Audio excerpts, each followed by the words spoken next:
Well, welcome back to the channel. I'm so excited to be back and to have you here. Happy 2026. So the title of our conversation today is This Year We're Doing Friendship Differently. So before we talk about goals or plans or who we're supposed to become this year, living our best life, I want to talk about something a little quieter, a little more nuanced, and that's the title, the topic of friendship. Because if you're like a lot of women in our season of life, and yes, we have a lot of men on the channel now too, the new year doesn't necessarily make you feel excited. It makes you a bit reflective and yes, a little more aware of Father Time. Maybe you've started noticing that some friendships which used to be easy now feel heavy. You're looking at conversations that drain you and conversations that make you breathe and feel good.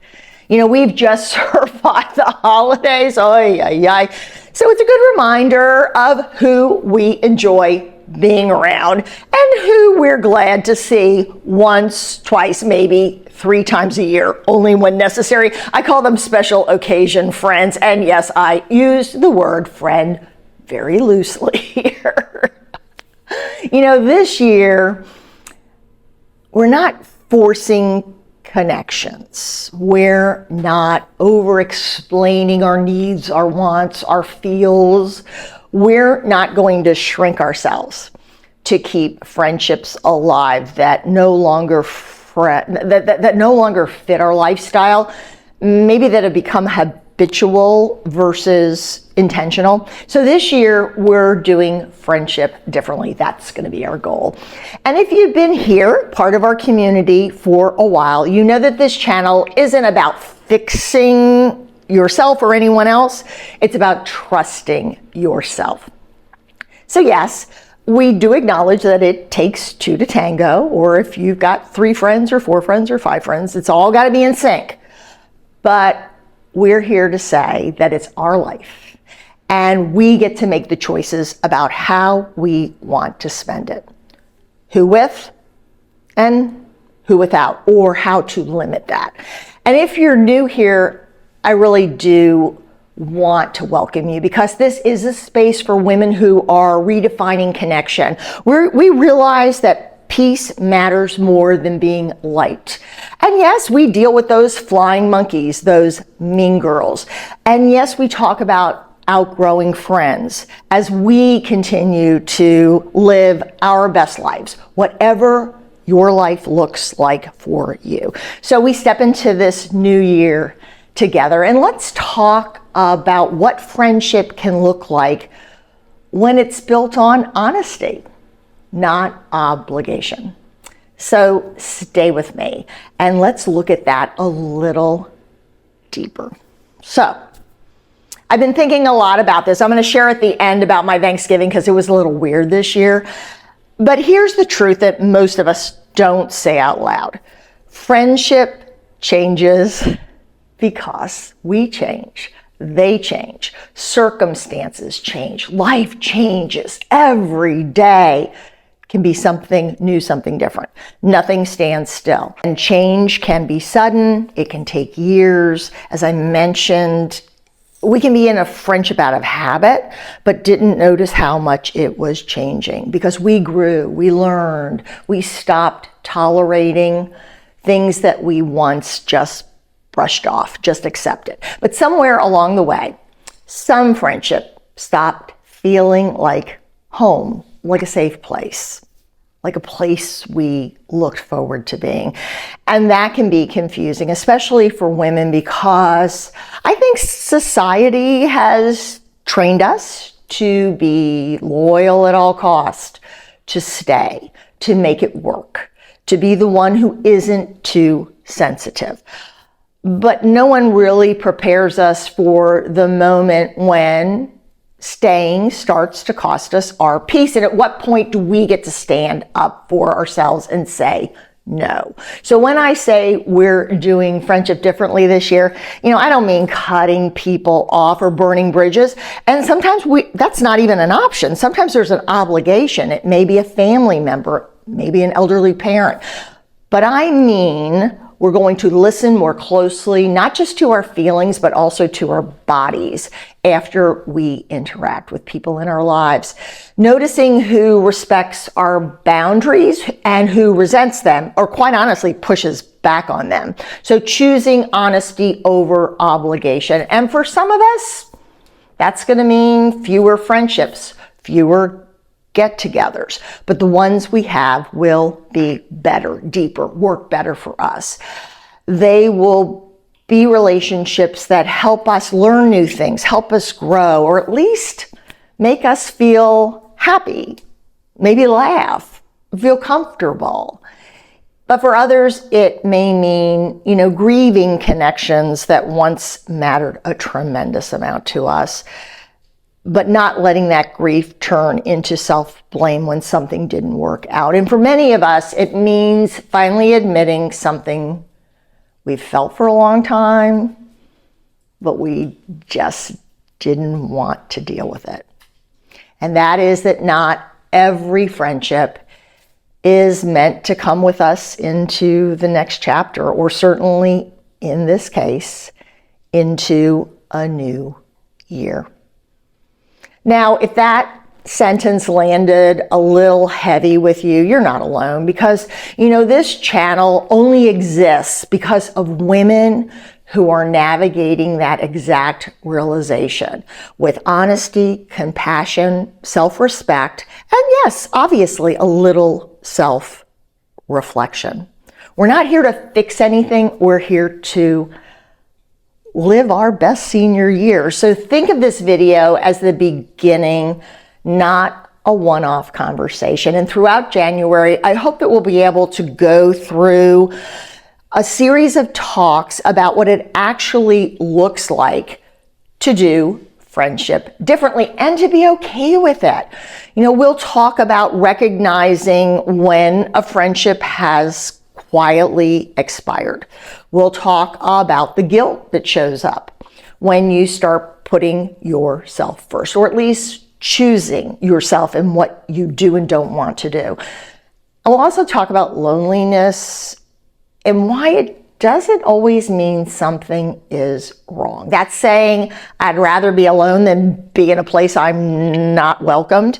And we'll talk about what our healthy connections look like now in these years. We're not going to pretend we're 25 again or even 45 again, right? This is our 50s or 60s or 70s, and many women on this channel that are in their 80s and 90s. It's not a place about quick advice, but it's a place of conversation. It's understanding yourself a little more clearly and trusting what you already know, because most of you have figured it out already, right? But it's fun to read the comments, to participate in the conversation, because we learn so much from each other. So before we end today, I want to ask you something, not for the algorithm, which quite honestly, I don't understand. I just put up the camera and talk. But as you look ahead to 2026, what kind of friendships are you done forcing? Okay. What are you just ready to walk away from? You don't have to explain it perfectly. You don't have to name a person. Just notice what comes up when you ask yourself that question. And if you feel like sharing, the comments are open, and I'm going to be jumping on to answer you right away. This is a thoughtful community, a very kind community. And if you're here, you belong in the conversation. This year, we're going to be doing friendship differently together. One of the members of our community said it best: a new year made for better living. We can all do better. Last year's in the rear view mirror, but we did learn.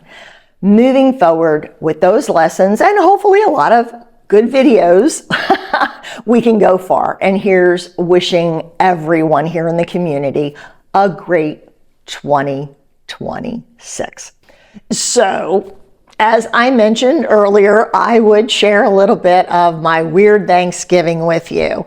And I'll be honest, I felt a little kind of off the week after Thanksgiving, and I had to get myself back in to the Christmas spirit. I did so many videos before the holidays about these gap years when you don't have grandchildren, when your children are grown and kind of starting their own lives, and how do we navigate that? And Thanksgiving was exciting before it happened because everyone was going to be here. It just worked out that everyone was in town, everyone could come, girlfriends could, didn't need to be with their families. They were able to come to our house. So we had a big group. And I didn't have to make all the food. I've shared with you that my son-in-law cooks the turkey and then just brings it over to our house and finishes it up. So there's a lot of activity when everyone arrives. And this year, for some reason, it just seemed so hectic.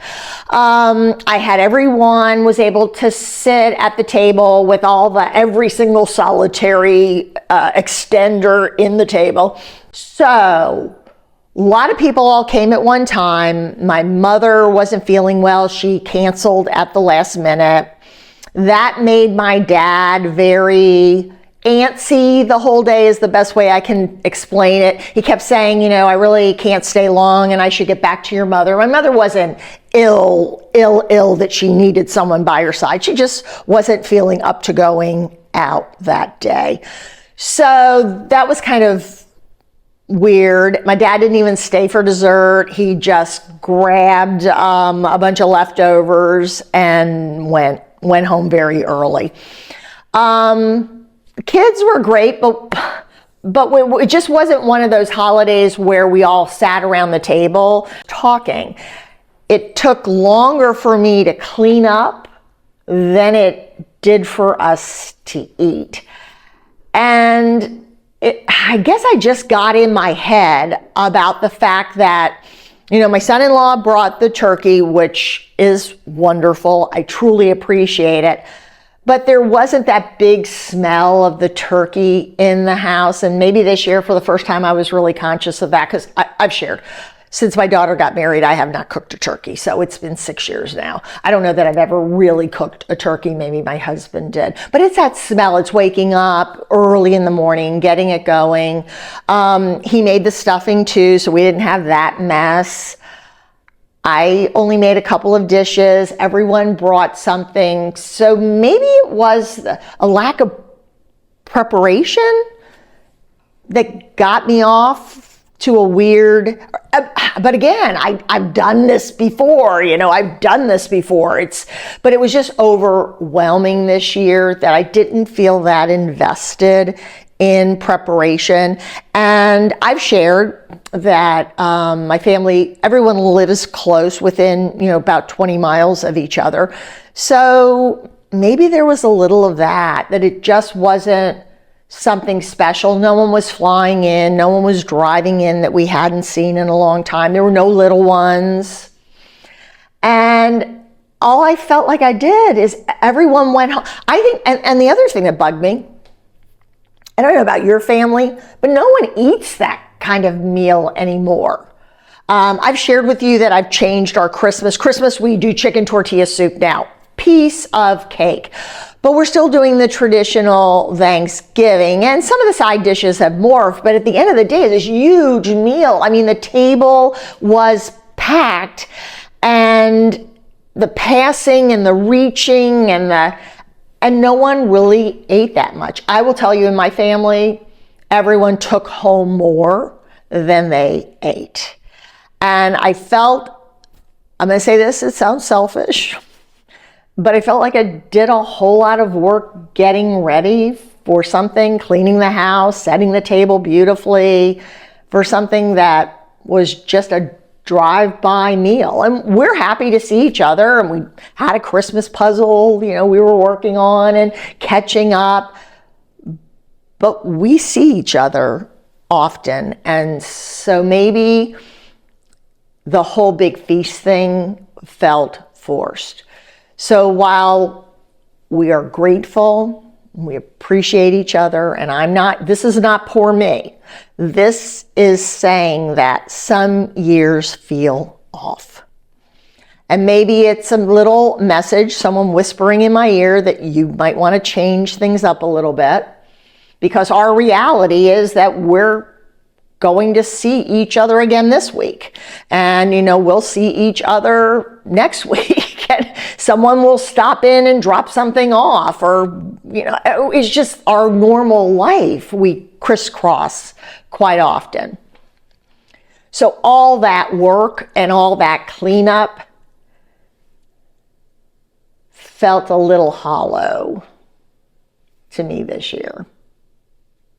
And again, I'm not complaining. I'm not saying poor me.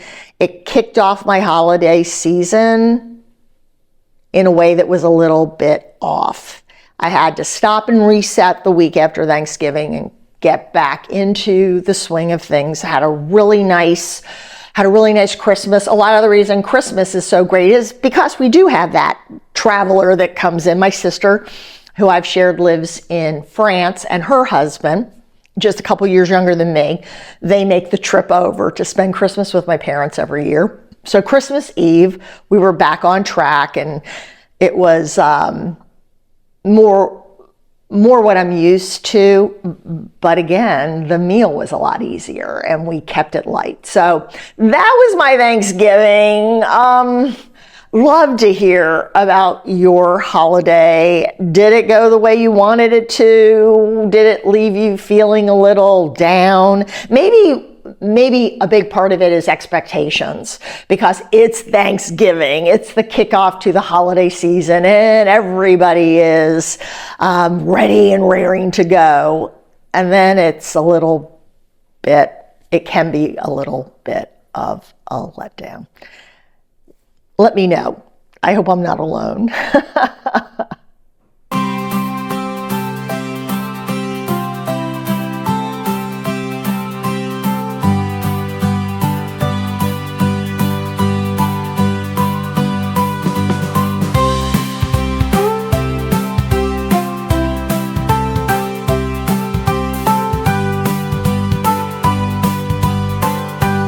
See you next week. I look forward to the great conversations that we're going to have this year as we navigate real life, real relationships once we get to our mature years, our golden years. So nice to be back, and I look forward to seeing you next week. Take care.